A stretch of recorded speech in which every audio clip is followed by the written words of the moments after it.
I want you to think back over the past 5 years of your life. Where would you be now if you had acted with complete self-integrity over that time? If you had fulfilled the commitments you made to yourself and to others? If you had performed the habits you knew were important? And if every day you had completed the to-do list that you set out in front of you? If you had done what you said you were going to get done, where would you be now? Take a moment, pause this video, think about that question. This is an uncomfortable question to ask yourself. When I ask it of myself, it hurts a little. It's a bit painful because not only am I confronted with the fact that I haven't acted out of self-integrity as much as I would have liked, but also that if I had done so, then I would be in a much different position. And one of the main reasons why we fail to act with self-integrity, to do what we say we're going to do, is because we are masters at negotiating with ourselves.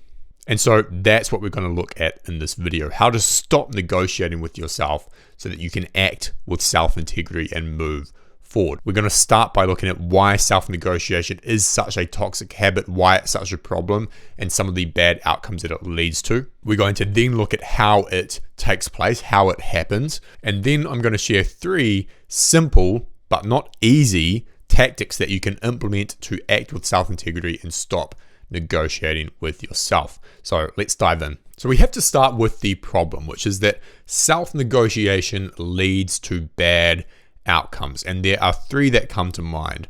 First, self-negotiation negatively impacts your performance and your productivity, which negatively impact your achievement. When you are a master self-negotiator, you can easily avoid doing work. You can avoid working on your projects or your goals. You can come up with all sorts of rationalizations and excuses. And so that's what you do. Not only does it happen in your work life, but it likely happens in other areas of your life as well, whether it's exercise, nutrition, relationships, whatever it may be. And over time, when you're a master at self-negotiation, what happens is it becomes more difficult to argue against your excuses and your rationalizations. And so you get better and better at procrastinating, at not doing the thing. And so your performance degrades, and it becomes much harder to sit down and focus on a demanding task, or go to the gym, or engage deeply in a relationship with someone that you care about. And so your performance degrades, your productivity degrades, and of course that leads to a lack of achievement. That's the first consequence of this habit of self-negotiation. The second is that it weakens your integrity. It weakens the core of who you are. And it's hard to explain this in words, right? But you know what I'm talking about. You know what I mean when I say that it weakens your core. When you act out of accordance with the values and the character traits that you want to embody, you feel kind of fragile and weak. It just doesn't feel good, and you can notice it in the core of your body. This isn't some woo-woo stuff. Pay attention to it. Next time you procrastinate, or you make a decision that is not in alignment with who you want to be, or you fail to fulfill a commitment to someone else or to yourself, you will notice this feeling of being a bit more fragile, a bit more weak at your core. But it's not just that you get a weakened sense of self-integrity. If you are a chronic self-negotiator, it affects your integrity in terms of how others see you and perceive you. If you're the person who constantly makes social commitments, for example, and you always flake, then you will develop a reputation as the person who flakes, and that's not a good reputation to have. But it might not be commitments to others. It might be that you're constantly talking about your projects and goals with your friends, but you never end up actually taking action and moving them forward. And so you also develop this reputation of, oh yeah, Sam's the guy who talks all the time about what he's going to do, but he never actually does it. And every few months he'll be onto a new thing. That's just who he is.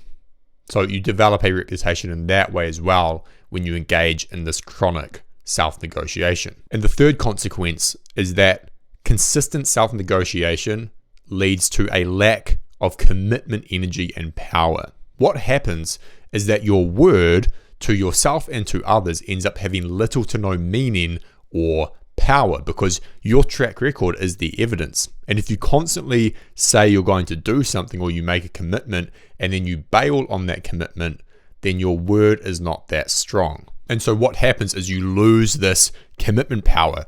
That's why the person who is a chronic self-negotiator can make so many different commitments and promises to themselves and to others, and they can do so in a very sort of liberal fashion, right? Like they just throw them out. They say, yeah, I'll do that, or yeah, I'm going to work on this, or yeah, I'll see you there on Friday night.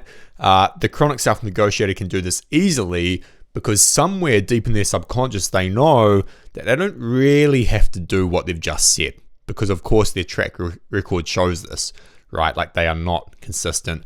They'll probably be able to negotiate out of it. They kind of know that their words are cheap and that they don't force commitment. So it's easier to make those commitments.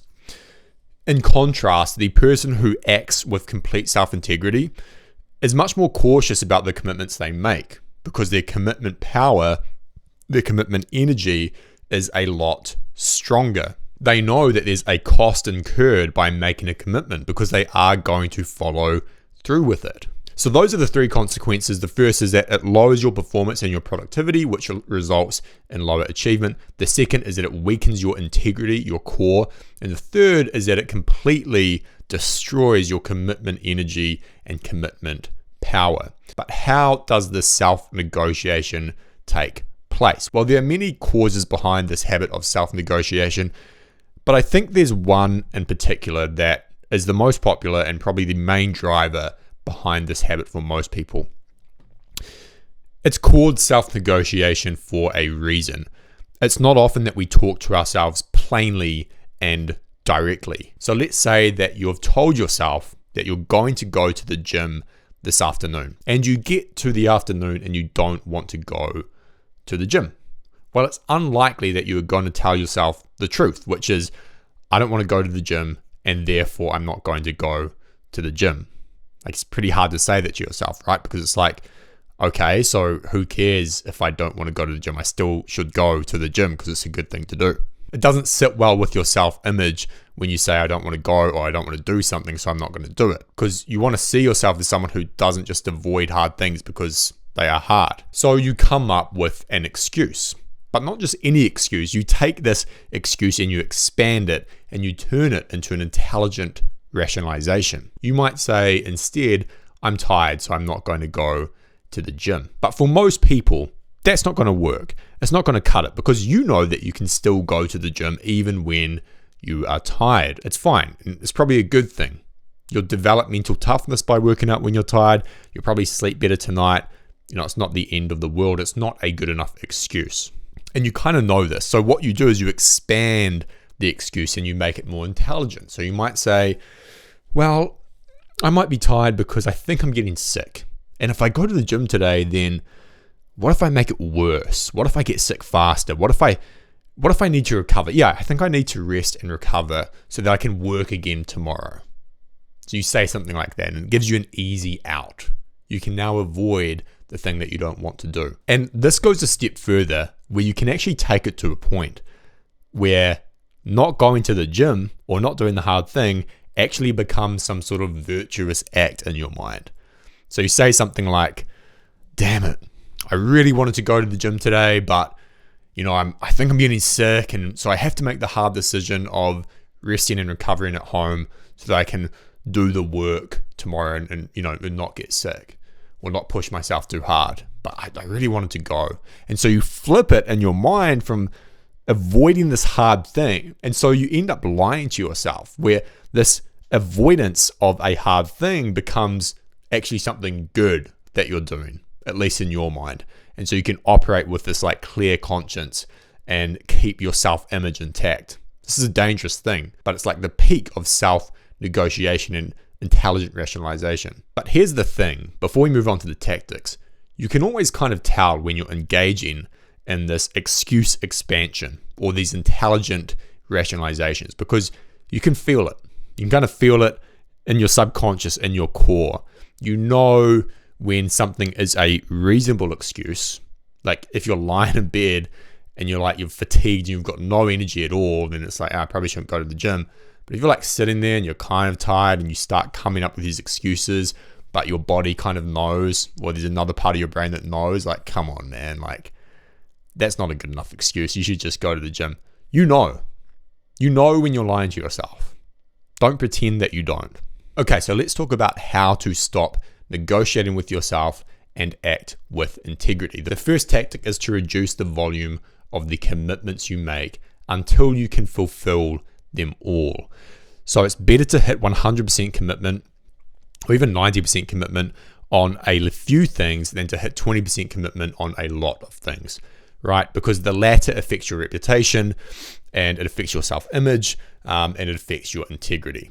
So what you want to do is simply make less commitments, whether it's social commitments, whether it's habits that you want to do, whether it's projects that you want to work on. Reduce it all and simplify to a few things and just focus on those, and focus on the habit of doing what you said you were going to do, or doing what you say you were going to do. So that's tactic number one. Very simple. Reduce the volume of your commitments. The second tactic is to do the thing every single day. When you commit to doing something every single day, let's say it's exercise, or let's say it's writing for 1 hour, doing some deep work. When you do it every day, you leave less room for negotiation. I forgot who said this, but let's say I decide to go to the gym 5 days per week or 4 days per week. Well, if that's the commitment, then it's a lot easier for me to get to day 3 or something and say, I'll do it tomorrow because, I've still got a margin of 5 days or 4 days or whatever. But when you do something every day, when you commit to doing something every day, the negotiation is now binary. It's I either go or I don't. And if I don't, then I fail, right? So with some habits that are important to you, you might want to commit to doing them every single day. For me, it's exercise of some sort. I don't lift weights every day. I don't run every day, but I do something, whether it's a walk or going to the gym or cardio or jiu-jitsu, something like that. And yes, occasionally I will take a rest day, but the commitment in my head is that I do this every day and I don't negotiate. And the third tactic, which I think is the most powerful one, and it's something that you can implement starting today, is what I call the iron to-do list. We set to-do lists for ourselves, and if you're anything like me, you can just write a bunch of stuff down. You get halfway through the day and you're like, I'm not going to achieve that. I'm not going to achieve that. I've done this and done this. And so your to-do list just becomes this kind of like guide, but it's not actually a commitment list. So you want to think of your to-do list as a commitment list that you must do. And so how you implement the iron to-do list is for the next 7 days, you're going to do exactly what you write down on your to-do list, no matter what. If it takes you until 11 p.m. at night to finish your list, that's what you do.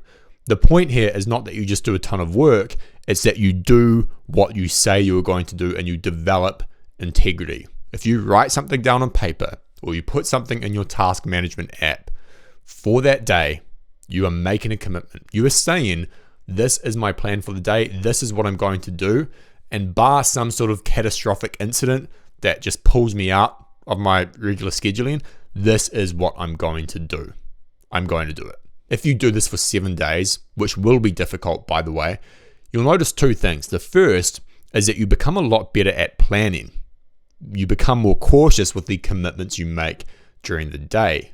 When you lack that commitment energy, you can write whatever you want on your to-do list because you kind of know that you don't have to achieve it. But when you follow the iron to-do list, you got to do that. So you'll be more hesitant to put down something that you know you're not going to be able to achieve in a day. The second thing you'll notice if you do this is that it builds a ton of momentum and confidence in self. Because every day that goes by where you get to the end of it and you say, I did what I said I was going to do today, it gives you a sense of power and, like I said, confidence, which carries forward into the next day. You will likely find if you do the 7 days that afterwards you continue the habit. Hopefully you do. That you stop negotiating with yourself, that you move forward, and that the things you say you're going to do, you do them. That is it for this video. Hope it was helpful. Let me know what you think in the comments below. Otherwise, I'll see you next time.